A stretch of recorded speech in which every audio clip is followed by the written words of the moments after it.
आज का हमारा वचन है यशाया 35 और उसकी पहली आयत। इसमें लिखता है, जंगल और निर्जर देश प्रफुल्लित होंगे, मरुभूमि मगन होकर केसर की समान फूलेगी। मसीह में भाइयों बहनों, ये वचन है प्रभु की ओर से जो हमें कहता है कि चाहे तुम कैसा भी जीवन जी रहे हो, पर वो एक दिन केसर के समान फूलेगी। अगर हमारे घर में कोई पेड़ पौधा है तो हमें पता होगा कि एक पेड़ को बड़ा करने में बहुत मेहनत लगती है, उसको केयर करनी पड़ती है, उसको बड़ा होने के लिए उसको क्या चाहिए, कौन सी खाद डालनी है, वो हमें पता होना चाहिए। बहुत ज्ञान लगता है हमारा, उसको संभालना पड़ता है, आसपास के जानवर उसको खराब नहीं कर दे, आस पड़ोस के लोग उसको खराब नहीं कर दे, उसको कैसे मेंटेन करना है, सब कुछ हमें होना चाहिए।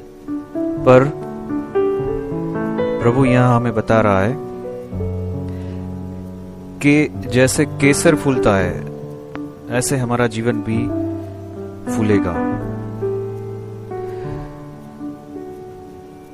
जैसे बंजर जमीन होती है उसी तरह का हमारा जीवन होता है, रेगिस्तान की तरह, जो किसी को अच्छा नहीं लगता, जहाँ पे कुछ भी हो नहीं सकता, कोई फूल या कोई पौधा वहाँ पे खिल नहीं सकता, केवल कांटे होते, रेत होती है और गर्मी होती है, जो किसी को अच्छी नहीं लगती। प्रभु के पास आने पर प्रभु हमें ये बताता है कि वो हमें बागीचे में कन्वर्ट कर देगा, वो हमारे अंदर फूल पैदा करेगा, हमारा जीवन वो एक गुलाब की तरह बना देगा।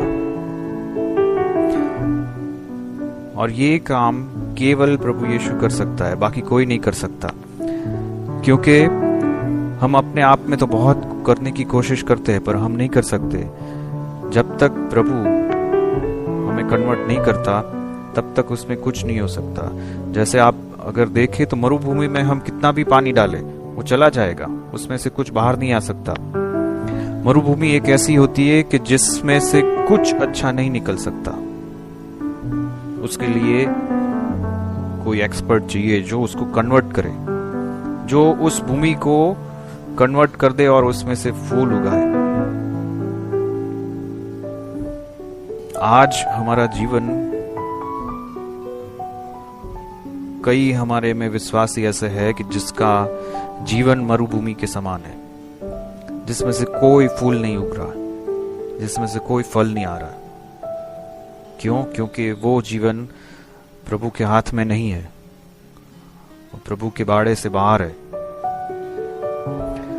प्रभु का एक और वचन यहाँ हम देखेंगे, यशाया 27 और उसका 3 वचन, जिसमें कहता है, मैं यहोवा उसकी रक्षा करूंगा, मैं क्षण क्षण उसको सींचता रहूंगा, मैं रात दिवस उसकी रक्षा करता रहूंगा, ऐसा न हो कि कोई उसको हानि करे।